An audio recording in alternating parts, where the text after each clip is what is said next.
Bonjour et bienvenue dans un nouvel épisode de podcast dans l'éveil du masculin. Je suis Chris, coach et facilitateur d'espaces de transformation au service des hommes. L'intention de mon podcast est d'apporter des partages d'expériences, des conseils et des pistes de réflexion au sujet des problématiques et des défis qui concernent les hommes et leur épanouissement personnel. Mon souhait est d'aider chaque homme à marcher vers un masculin plus conscient et plus épanoui. Alors j'espère que vous allez bien, on se retrouve aujourd'hui pour un sujet sensible, parfois tabou, mais très intéressant chez nous les hommes, le sujet de l'impuissance. Comment faire face à notre impuissance ? Je vous parle d'impuissance aujourd'hui car il n'y a pas moins que quelques semaines, voire même quelques jours, où je me suis retrouvé confronté à ma propre impuissance. Impuissance de par certaines situations que j'ai pu vivre récemment. Impuissance face à la tournure que prend le monde, où finalement on se sent parfois en fait petit et on voit qu'on a peu d'impact et que même quand on essaie de mettre en place un mouvement ou un collectif, on reste quand même petit et que c'est pas nous qui allons changer la face du monde. Et de toute façon le but n'est pas de changer la face du monde,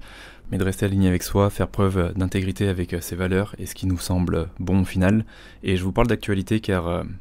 sur ces derniers mois je me suis senti très poreux, très perméable. Habituellement, j'ai tendance à me couper de l'actualité et à ne pas regarder pour pas alimenter quelque chose de négatif, surtout quand on voit ce qui est proposé en termes d'actualité. Et il y a un moment où on peut pas non plus faire l'autruche. C'est important de se tenir au courant de ce qui se passe, même si il faut trier ses sources avant d'avoir un avis sur certaines situations. Mais on peut le dire, on a eu tellement de dingueries récemment et dans tous les sens du terme que c'est des choses qui peuvent venir nous déclencher, qui peuvent venir créer du ressentiment chez nous et qui nous laissent finalement pas de marbre. Et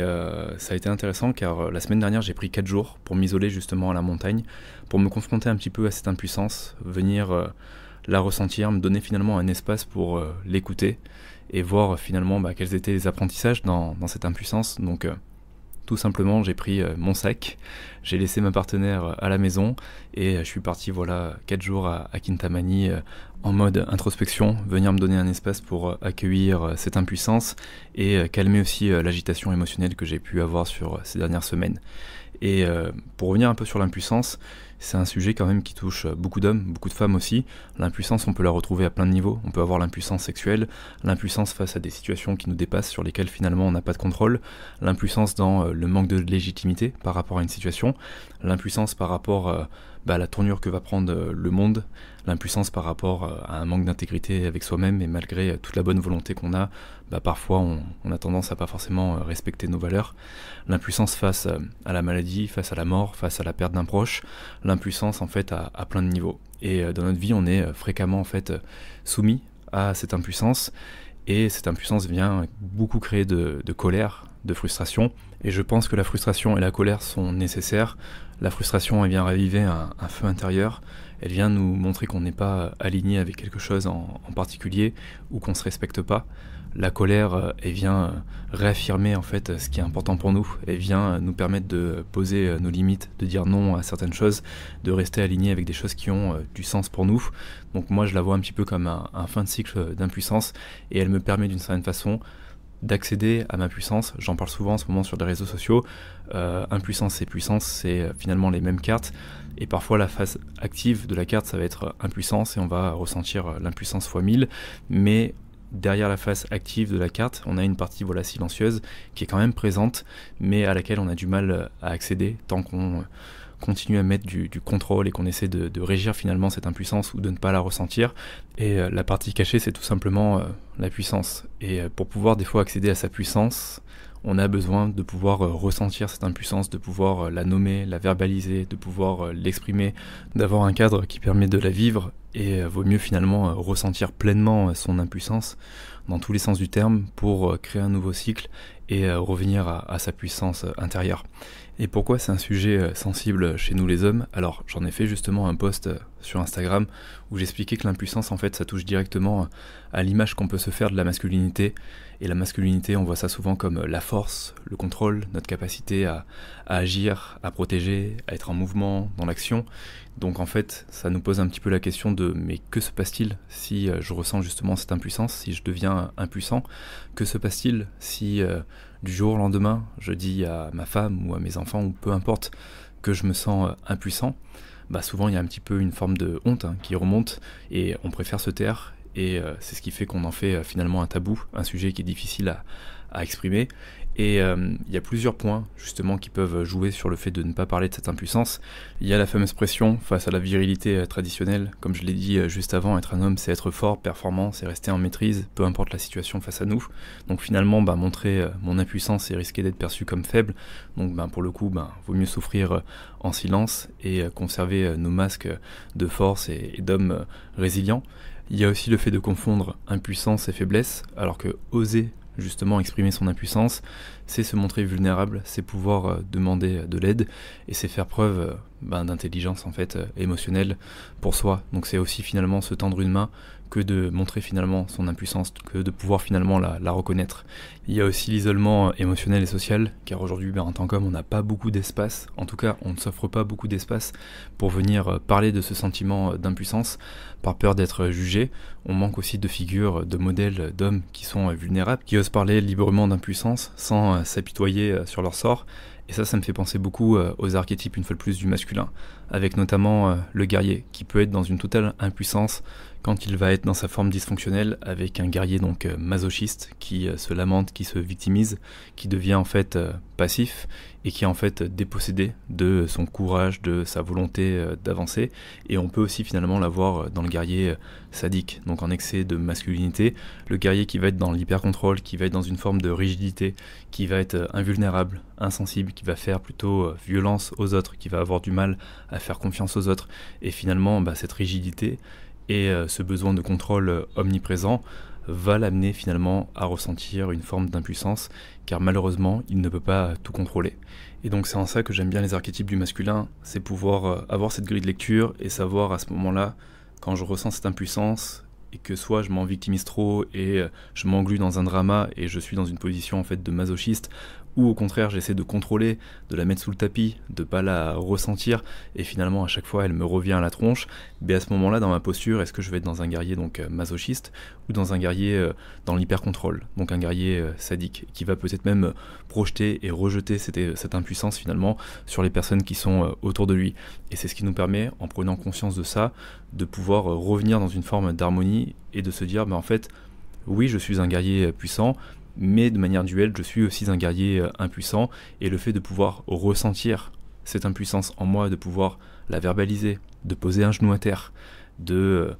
m'incliner face à une situation de la vie qui est compliquée en ce moment, et de peut-être trouver de l'aide ou d'engager quelque chose pour moi, pour m'en sortir, pour réguler mon système nerveux, pour retrouver un meilleur état d'être, ça permet justement de revenir dans un guerrier qui est mature, qui est à son service et qui se prend en main. Et c'est ça que j'aime bien, parce que finalement je peux me sentir impuissant, et ça ne veut pas dire que pour autant je dois me déresponsabiliser et me dire que de toute façon c'est la faute à la vie et que moi j'ai pas de chance et que je suis une grande victime, car de toute façon ce discours ça va pas m'aider et ça n'enlève en rien l'impuissance que je peux ressentir sur le moment. Et je vous parle d'impuissance car moi j'ai eu un épisode avec mon dos qui est toujours un petit peu présent. Ça fait maintenant 8 ans que je souffre de douleurs chroniques au dos suite à la musculation à outrance avec des charges lourdes, où j'ai eu plusieurs épisodes, donc dernier discal, de sciatique, puis après ça s'est transformé en fait en des lombalgies chroniques. Et alors oui, il y a quelque chose de mécanique, il y a de l'inflammation. Alors maintenant au stade où j'en suis, il n'y a plus d'inflammation, il y a plutôt quelque chose de psycho-émotionnel. Et en fait, mon dos me ramène toujours, alors je travaille justement sur cette partie, mais à une sensation d'impuissance, le bas de mon dos.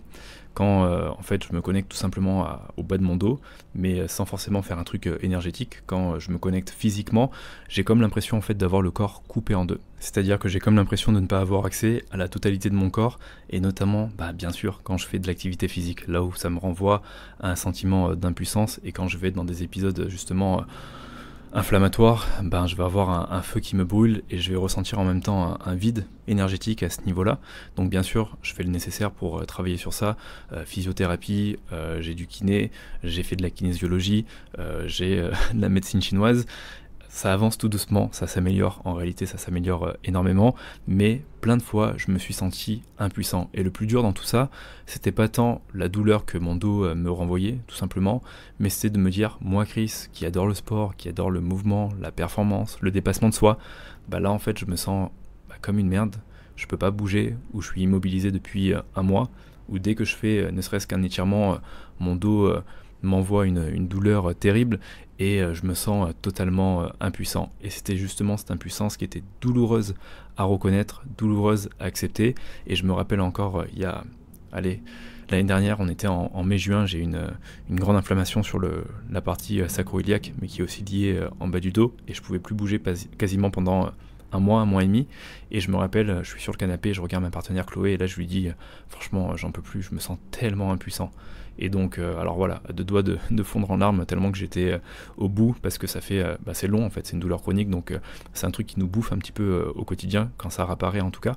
Et à part là, reconnaître mon impuissance et me sentir vraiment au plus bas, j'ai pas pu faire autre chose. Et je pense que ça m'a fait du bien, car ça a permis en fait, pour une fois, de reconnaître que je me sentais totalement impuissant et que j'avais l'impression de ne pas pouvoir honorer mon guerrier ou de ne pas pouvoir profiter de mon guerrier, et que tout simplement la vie était aussi en train de m'apprendre que suite aux blessures que j'ai pu avoir et suite peut-être au travail qui n'a pas forcément été fait ou encore compris à ce niveau-là pour débloquer certaines choses, c'était aussi à moi de m'assagir et de trouver une pratique plus respectueuse justement de mon corps, car dans mon quotidien je voulais encore être ce Chris qui performe, qui va à fond, qui va courir à fond. Typiquement avant je courais le 10 km en 38 minutes, aujourd'hui je peux maintenir l'allure, mais si je le fais, j'ai un dos qui est complètement dans l'inflammation le lendemain, et puis je suis obligé de stopper pendant 2 ou 3 semaines, voire un mois, ce qui est pas du tout, ce qui fait pas sens, ce qui est pas du tout intelligent. Donc ça me confronte à ce genre de choses. Et vous me direz, ouais, mais c'est pas une finalité en soi, c'est pas grave, tu peux faire les choses différemment. Le truc, c'est que quand on vit, nous, l'impuissance, c'est un autre deal, c'est un autre game. C'est vraiment dur de soi à soi de se dire, en fait, je me sens impuissant et je vais devoir reconsidérer les choses, les voir d'une façon différente et réadapter mon hygiène de vie, ce que je fais pour moi, mettre en place certaines choses pour accéder justement à cette face cachée qui est aussi la puissance et me relever avec mes apprentissages et finalement continuer à profiter de mon corps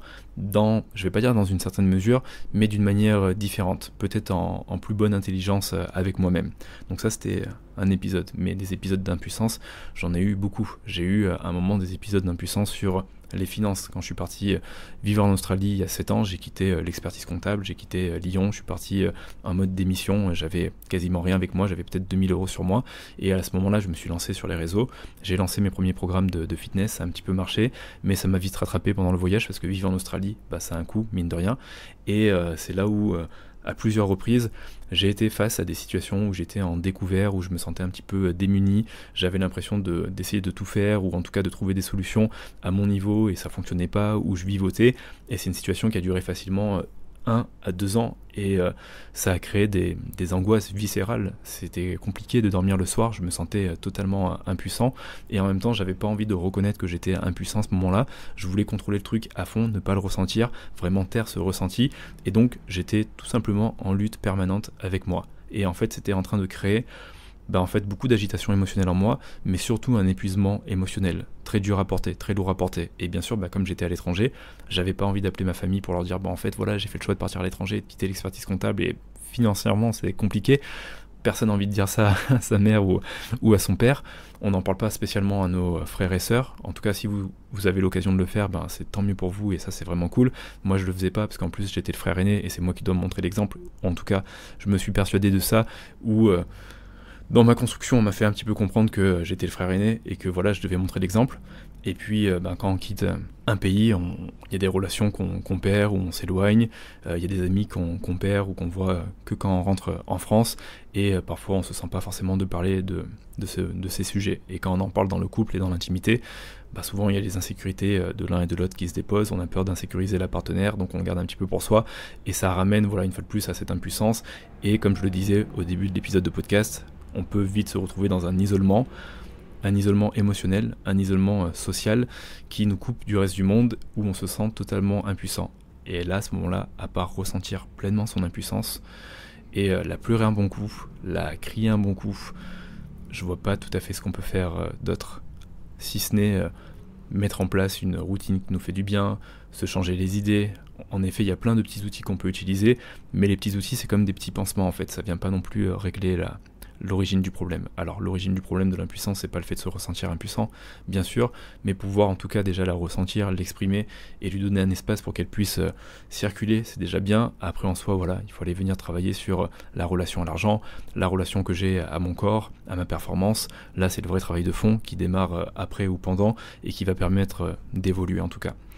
Et une petite leçon que j'ai compris, c'est que même si j'intellectualise tout ça avec ma tête et que je comprends que je me sens impuissant et que je le verbalise, tant que c'est pas profondément ressenti et que c'est pas exprimé émotionnellement, en fait c'est juste compris. Mais c'est comme demain, vous travaillez sur un de vos traumas, vous le comprenez, vous arrivez à décortiquer la scène, mais tant qu'on n'a pas relâché le ressort qui se trouve à l'intérieur de vous, que c'est pas passé par le système nerveux, que ça n'a pas été régulé, le trauma est pas parti, il est toujours présent. Donc vous vous sentirez toujours en insécurité face à des situations de la vie qui vous représenteront des situations, on va dire, relativement proches de ce que vous avez pu vivre quand vous étiez traumatisé. Le sentiment d'impuissance, mais pour beaucoup de choses finalement, c'est un petit peu pareil. Donc c'est un petit peu quand l'esprit rejoint le corps, qui rejoint le cœur, qui rejoint, je sais pas, le champ énergétique, que finalement je peux être en alignement, et c'est bizarre de dire alignement avec l'impuissance, mais je peux être dans une forme d'alignement pour me donner la possibilité d'aller purger une bonne fois pour toutes cette impuissance et relever la partie inverse de la carte qui est la puissance et réaccéder justement à cette puissance. Souvent, comme vous le savez, on le dit, après la tempête vient le beau temps. C'est pas pour rien qu'on dit ça, il y a une vérité par rapport à ça. C'est juste que parfois on a envie d'avoir du contrôle sur la météo et on a envie que ce beau temps il arrive d'un coup, alors que parfois on peut être confronté à l'impuissance pendant des jours, des semaines, voire des mois. Et au moins j'ai envie de l'accepter, et au plus c'est un sentiment latent qui reste présent et qui laisse même une charge résiduelle en moi, et au plus j'apprends à l'accepter, à le vivre et à trouver l'espace pour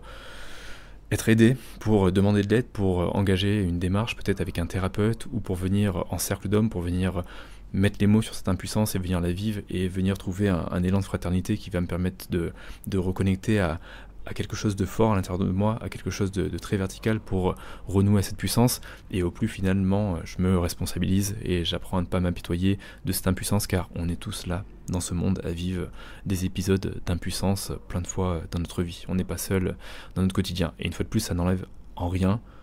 le fait qu'on a le droit de ressentir cette impuissance. Au contraire, il faut pouvoir la ressentir. Je le refais, au contraire, c'est bon de pouvoir ressentir son impuissance. Il n'y a pas de « il faut », vous en faites ce que vous voulez, mais plus vous vous permettez finalement de la ressentir et de vous foutre la paix avec ça, et de partir du principe que c'est pas parce que vous vous sentez impuissant que vous avez moins de valeur, que vous êtes un homme moins bien. Alors, petite nouvelle, vous êtes un homme faible et fragile, vous êtes des hommes faibles et fragiles, et vous êtes aussi des hommes forts et résistants. On est un petit peu tout et son contraire, et tant qu'on n'a pas forcément accepté ça, on se persuade qu'on est juste ce mec bien ou ce mec fort, et le jour où la vie nous présente une situation où on est ce mec faible ou ce mauvais gars, là en fait toutes nos fondations sont en train de trembler, et on essaie de se raccrocher à une histoire qu'on se raconte depuis toujours, qui vient valider le fait que non, vraiment pas nous, on est ce mec bien ou ce mec fort. Donc plus j'accepte en fait toutes les nuances de mon arc-en-ciel, et plus je suis capable de tout égoutter. Alors oui, il y en a qui sont un peu moins je dirais savoureuses que d'autres, mais plus en fait j'apprends à avancer dans ma dualité d'homme, j'apprends à être un homme à la fois impuissant et puissant, j'apprends à me relever plus facilement des épisodes où je ressens de l'impuissance, parce que je sais que derrière se cache ma véritable aussi puissance, et j'apprends justement à revenir dans une masculinité qui est beaucoup plus complète, je dirais. C'est ce que je fais un petit peu finalement en cercle d'hommes, c'est permettre aux gars de ressentir à la fois leur douleur, leur souffrance, leur impuissance, leur honte, leur colère, leur frustration, pouvoir la nommer, pouvoir l'exprimer, que ce soit avec des activités comme le breathwork, des cercles de parole, des cercles de sincérité radicale,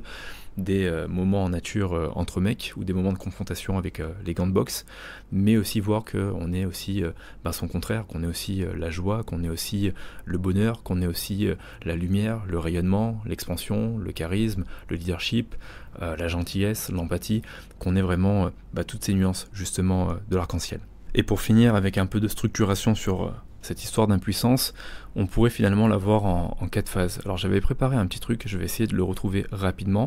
On pourrait finalement avoir le moment où je suis dans l'impuissance, et je vais être dans la reconnaissance de cette impuissance, et donc là je vais passer en mode arrêt forcé. Je me sens bloqué, incapable d'agir tout simplement, et il y a une forme de résignation ou de doute profond sur ma capacité à changer les choses, mais en soi, à l'intérieur de moi, je sais que j'en ai vraiment la capacité, mais que je suis obligé en fait d'accepter, d'accueillir ce qui se passe parce que pour l'instant, j'ai pas le contrôle sur la situation.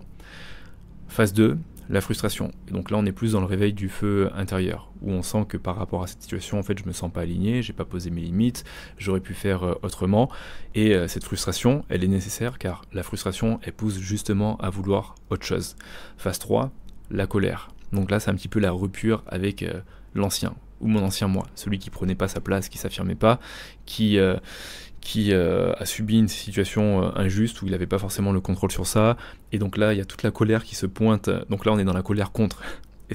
sur le moment c'est bon d'avoir de la colère contre quelque chose, mais au bout d'un moment ce qui va être intéressant c'est de venir dans la colère pour quelque chose, et ça sera la phase 4, mais voilà, à ce moment là je suis dans ma colère, et je vois aussi toutes mes limites.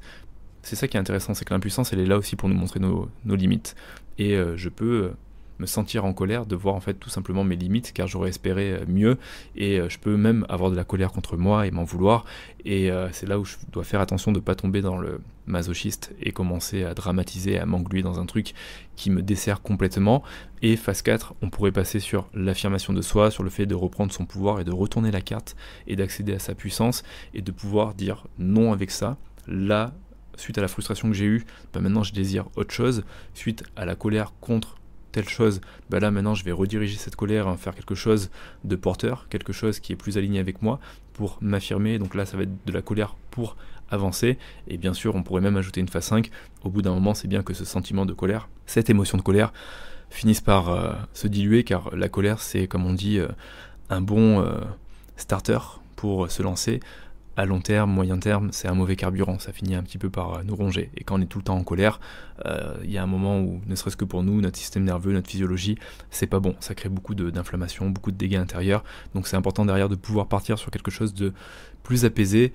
et de revenir dans un cycle de puissance où on se prend en charge, on se responsabilise, on voit nos qualités, on voit nos forces. Ça n'empêche pas qu'on peut voir aussi nos failles et nos défauts. Une fois de plus, on essaie d'être duel, mais on repart dans un nouveau élan créateur jusqu'au prochain en fait épisode d'impuissance. Mais ce qui est intéressant, c'est qu'entre temps, on a appris justement à naviguer avec cette impuissance en tant qu'homme, et que on commence à l'apprivoiser et pas à la rejeter en disant non, c'est bon, j'ai travaillé une fois, tu reviendras plus, parce que la vie s'amusera. Alors s'amusera pas, elle s'amuse pas, mais la vie est faite de sorte, et c'est même pas la vie, c'est nous sommes composés et faits de sorte que nous nous confronterons une fois de plus à notre propre impuissance. C'est finalement plus nous qui la manifestons, entre parenthèses, qui l'amenons à nous, plus que la vie qui le fait elle-même. C'est juste que, une fois de plus, tout part de nous, et là où je ressens de l'impuissance, c'est que j'ai l'impression que la vie me montre de l'impuissance. Peut-être que mon voisin à côté, il est dans sa meilleure des vies, il ressent pas du tout de l'impuissance, alors que pourtant, on est globalement dans la même situation. Donc c'est juste ma vie, ce que je ressens moi, ce que je vois, ce que je perçois de moi, et donc comment je peux, cette fois-ci, mieux naviguer, parce que je commence à mieux connaître le goût de l'impuissance dans ce fameux arc-en-ciel qui me compose. Donc voilà, j'espère en tout cas que c'est un épisode de podcast qui vous parlera, vous fera du bien. Si vous êtes dans un moment d'agitation émotionnelle, j'espère que ça permettra de mettre des mots sur quelque chose, sur une frustration, sur une colère, sur une impuissance, sur une émotion refoulée, sur quelque chose qui n'est pas nommé, sur un espace qui n'est pas présent et qui fait que vous vous sentez isolé, socialement seul. Donc j'espère que ça vous fera du bien, et j'espère que vous aurez pris plaisir à écouter cet épisode de podcast. N'hésitez pas à mettre une review, un commentaire, ou en tout cas une note sur la plateforme d'écoute que vous avez, que ce soit Apple Podcast, Spotify ou Deezer. Et puis je le rappelle, prochainement j'ai 3 cercles d'hommes qui arrivent. Le prochain ça va être à Bali en avril, du 26 au 30 avril, et j'ai encore de la place. Vous avez le lien directement dans la description de l'épisode de podcast. Il y a un cercle d'hommes du 7 au 10 juillet qui est déjà complet en France, et c'est pourquoi j'en ai lancé un deuxième du 20 au 23 juillet. J'ai lancé les inscriptions récemment, et plus de la moitié des places sont déjà parties. Donc si ça vous intéresse d'expérimenter un cercle d'hommes prochainement et de venir justement travailler sur votre masculinité, de rencontrer aussi d'autres hommes qui vont avoir des histoires, des visions différentes des vôtres, mais sûrement des blessures communes aux vôtres, et venir dans cet élan pour pouvoir avancer ensemble, revenir à une masculinité dans laquelle on se sent apaisé, dans laquelle on se sent à notre place, dans notre axe. N'hésitez pas justement à venir découvrir les cercles d'hommes, que ce soit à Bali ou que ce soit en France très prochainement. Prenez soin de vous, et on se retrouve la semaine prochaine pour un prochain épisode de podcast. À très vite.